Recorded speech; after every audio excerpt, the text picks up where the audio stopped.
இயேசுவில் எனக்கு பிரியமான சகோதர சகோதரிகளே, இன்று நம் அன்னையாம் திரு அவையானது தூய ஷார்பல் மக்லூப் விழாவை கொண்டாடுகிறது. ஷார்பல் லெபனான் நாட்டில் உள்ள பேகுவா கப்ரா என்னும் இடத்தில் 1828 ஆண்டு பிறந்தார். இவர் பிறந்த ஒரு சில ஆண்டுகளிலேயே இவருடைய தந்தை இறந்து போனார். எனவே இவரது மாமாவின் பராமரிப்பில் வளர்ந்து வந்தார். ஷார்பல் சிறு வயது முதலே பக்தியில் சிறந்து விளங்கி வந்தார்.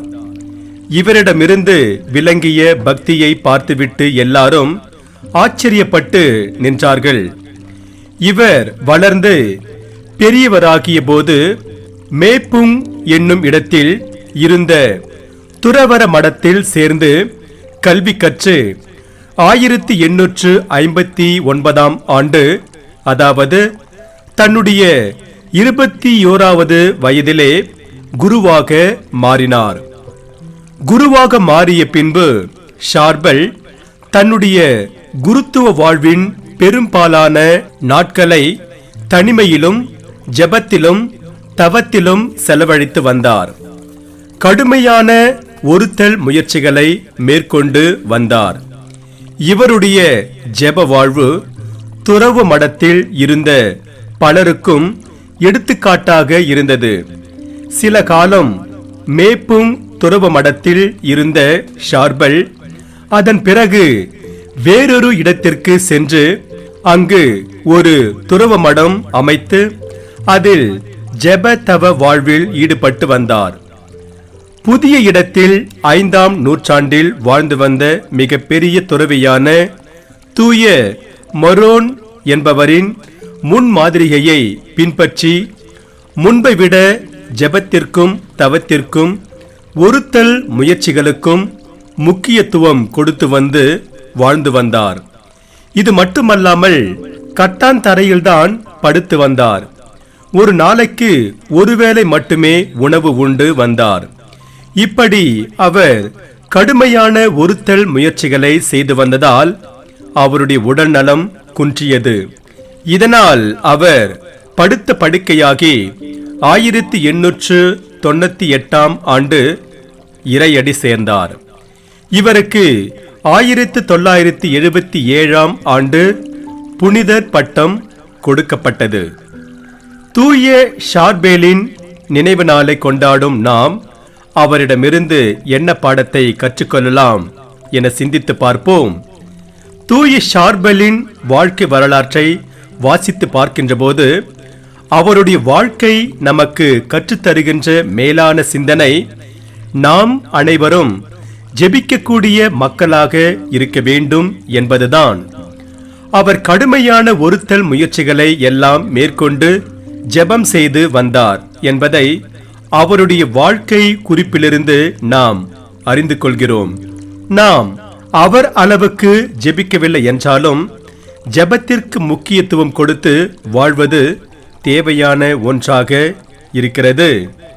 இன்றைய சூழலில் ஜெபிப்பதினால் ஏதாவது பலன், நன்மை கிடைக்குமா என்று ஒரு சிலர் கேட்கலாம். ஜெபிப்பதினால் எத்தகைய நன்மையை நாம் பெற்றுக்கொள்கிறோம் என்பதை விளக்க ஒரு நிகழ்வு இது. சில ஆண்டுகளுக்கு முன்பாக அட்லாண்டிக் பெருங்கடலில் போய்கொண்டிருந்த ஒரு நைஜீரிய எண்ணெய் கப்பலானது பனிப்பாறையில் மோதி மூழ்கி போனது. அந்த கப்பலில் 13 பேர் பயணம் செய்திருந்தனர். அவர்கள் அனைவருமே இறந்து போயிருப்பர் என எல்லாரும் நம்பினார்கள். இதற்கிடையில் அந்த கப்பலில் சமைப்பவராக இருந்த ஹாரிசன் என்பவர் தான் ஒரு ராட்சத குழாயினுள் போவதையும் தன்னுடைய உடல் குளிரில் உறைந்து கொண்டிருப்பதையும் நன்றாகவே உணர்ந்தார். உடனே அவர் எதிர்பாராத விதமாக ஏற்பட்ட விபத்தை பற்றி தன்னுடைய மனைவிக்கு குறுஞ்செய்தி ஒன்றை அனுப்பி வைத்தார். இன்னொரு பக்கம் எண்ணெய் கப்பல் பனிப்பாறையில் மோதிவிட்டது என்ற செய்தியை கேள்விப்பட்டு மீட்பு குழுவினர் அங்கு விரைந்து வந்தனர்.